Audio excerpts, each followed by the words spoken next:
In this video, I'm going to show you how to change capture time in Adobe Bridge. So the first thing you have to do, of course, is load up your image, and you want to select it by clicking on it here in Adobe Bridge, and then you want to go to the Edit tab top left, and you want to click on Edit Capture Time.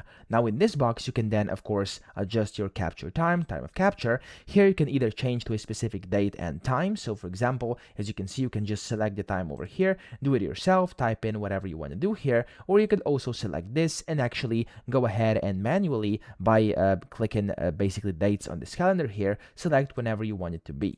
Now when you've done that, of course, you can also click on change, or you can click on shift by hours, minutes, and seconds, and you could also add or subtract to what you're seeing up top over here. Now whenever you're happy with what you've done here, you can go ahead and just click on the change button, and that's going to do its magic, and it's going to change the capture time of an image in Adobe Bridge. So that's it. I hope this video helped you out. If it did, please subscribe to the channel and help me out as well.